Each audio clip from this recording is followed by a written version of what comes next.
Good afternoon. I'm pretty confident that you can hear me. If not, just wave and you know at least I'm saying hello. Hi, welcome. I'm Pastor Lou Kilgore. I'm pastor here at the High Mountain Presbyterian Church, which is a virtual experience pretty much completely so far. This year in 2020, we started out like we were rolling along. We had some really good things happening and several new families joining, and we were excited, and we're still excited about those connections, but wow, has our environment changed. So here we are. A pastor's chat happens pretty much every day, except for Saturday and Sunday. And I get a chance to talk to you, and you can talk back, but I can't hear you. And we have this kind of exchange. It's special in some ways in that it gives me a chance to have daily kinds of contact with all those of you who come to visit, either at 2 o'clock or another time during the day. And it's a check-in. At least some of you can look at me and check out, listen to my voice, and see how I'm doing. I can't return the favor. I wish I could. I've had some good conversations with some of you, and I'm happy to have those with any of you. If you're just dropping in, just visiting, you're welcome. Yeah, that's pretty much the case. You're welcome. I'm glad to have you as a part of this, and perhaps maybe you'll hear something that's helpful to you today. I think that for me, my confidence that I knew kind of where we are together is fading. I have some, I have some interaction with some people. The Zoom Bible study gives me some connection, and I get some feedback from these conversations, although the frustration with the technology for me has been rough. But I don't know where people are. I don't know where we are. We're fortunate. I know we paid a price, but we're fortunate that we're living in a part of the world right now where the fear of the actual presence of the COVID-19 virus is really low.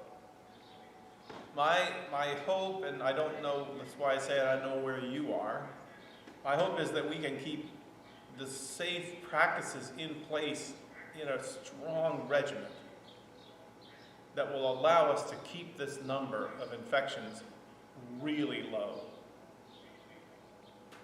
But I'm a little bit out in the world.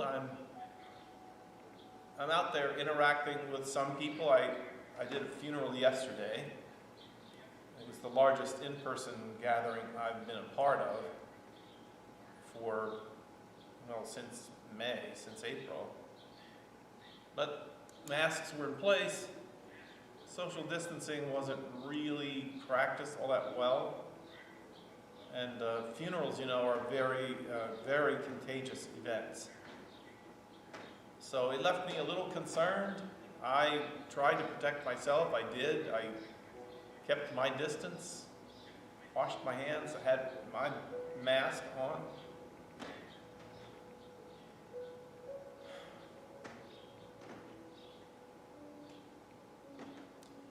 One of the things that's happening for me in my life while this is going on is that I feel like I'm accumulating griefs. That'd be my theme for today. I'm accumulating griefs.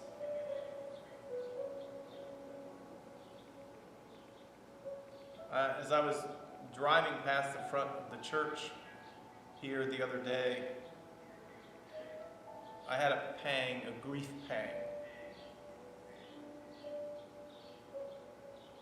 I know all the whys, and I support them 100%. For safety, for you, for me. This virus is a nasty, nasty thing.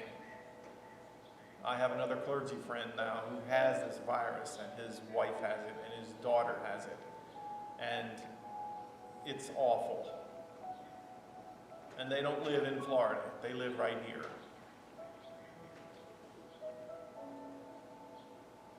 I had a grief pang. I don't know what else to call them, the grief pang. It's like boom, a punch in the solar plexus of your sense of well-being. And I had that over everything that is happening and not happening in the life of this church. I miss hearing the congregation sing together. I miss the joy of a song with a really good beat that celebrates the life of God with us and everybody joining in together. People I know. I miss the children. I miss the interaction with the children. So as I was driving by the church like a stranger, I looked over here at the building and I had a grief pang. Oof. So I'm managing that today. It's carrying with me. I was in my office getting ready for the funeral yesterday, and I opened my prayer book, and out of my prayer book fell this picture of my mother. It's a beautiful picture of her. It was used in the little folder that we did for her interment service because we couldn't have a funeral.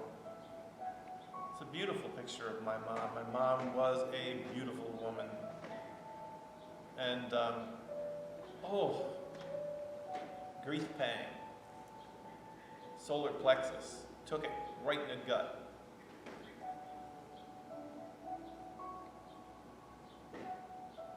And I've been working through a grief book I'm aware that I'm accumulating griefs. And that's not good. I don't like it. I like to be able to take my griefs one at a time. But they're compiled today.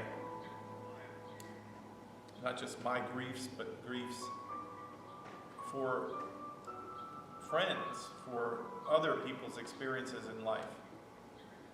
I'm able to hear and understand the struggle that's going on in Israel-Palestine today, while Israel continues to demand annexation and division and further isolation and separation of the Palestinian people. I carry that as a grief.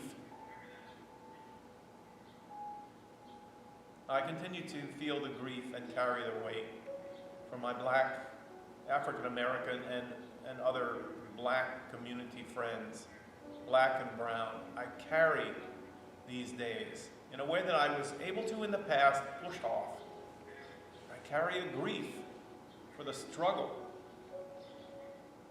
I don't pity anybody. I just carry around the sadness for what has not yet really been accomplished for them in this life, in this world, in this country, in this free country.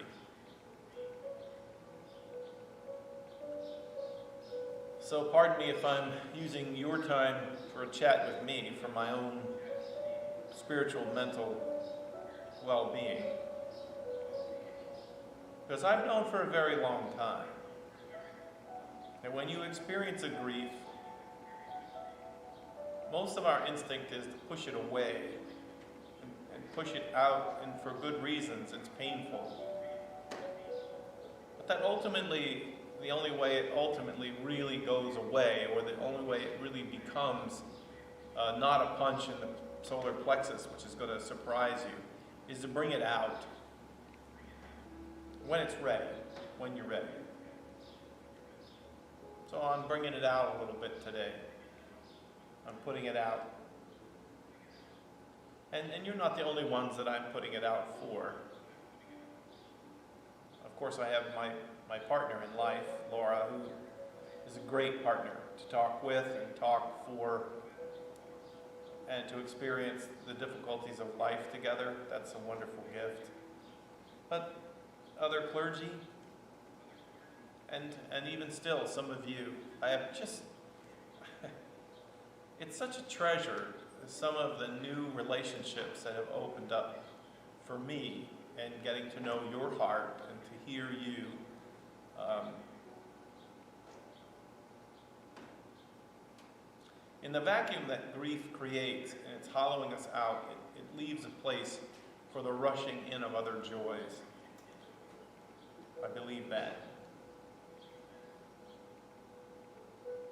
But when a grief is observed, when you experience a grief, a loss of the kinds of things that have been the change of our life and the ways that we have gotten together and can't anymore, and the distances that can creep in our relationships, and we feel like so much of our lives is happening apart from each other.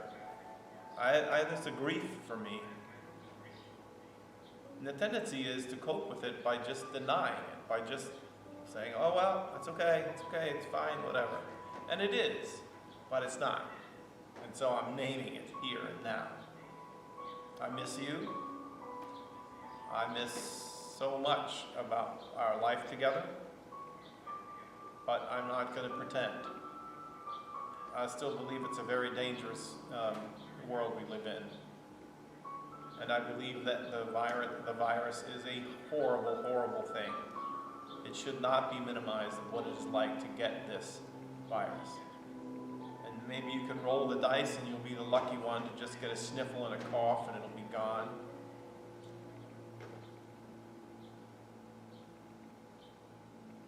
So.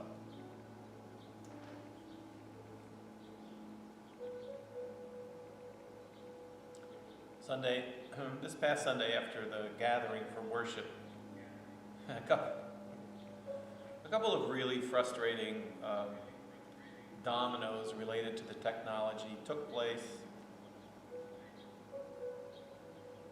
And when the broadcast was over and when we were closing down things, again, I felt that grief.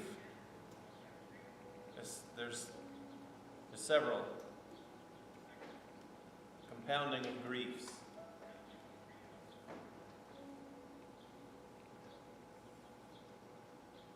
It doesn't help for me to hide them. It doesn't help for me to not talk about them because I know what you'll do. You'll try to take care of me. It's just, okay, don't worry about me. This is a part of my healthy practice. I hope that you will do the same. Name those things. Don't let them fester in you. And talk to your pastor. Your pastor's modeling, talking to you.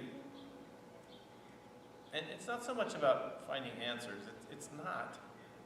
Actually, most of the time, that's distraction. It's mostly just about breathing in, breathing out. These griefs will come. I will miss my mother in really profound ways. And I know that you do too. I know that no matter how old you are, or how young you are, or how long it's been since your mom or your dad, or your sister or your brother or your child have died, comes roaring back. And you wonder who you can talk to about it. Well, that's why I'm here.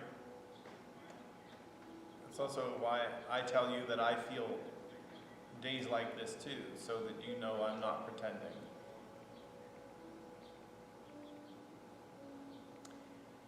And God is at work in our lives, caring for us like a tender plant in a field, guiding us along, helping us on the healthy pathway. Denial is not healthy. It is not. White-knuckling it, gritting your teeth. You're not designed for that.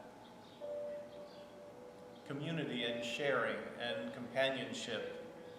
This is the core of God who made this world, who made you and made me. So, for the time being, this connection, this companionship, this journeying together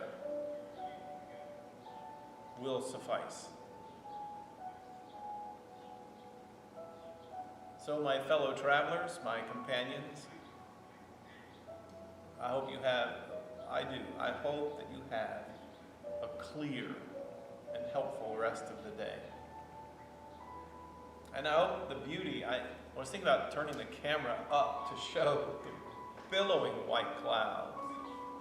The sky is so blue today in between the clouds. It's a glorious, glorious day. So let the light of today and let the sun of today and the fresh air of today fill your life and remind you of God's presence always with you in hope and in faith and in grace and in companionship. God bless you, my friends. I will talk to you tomorrow.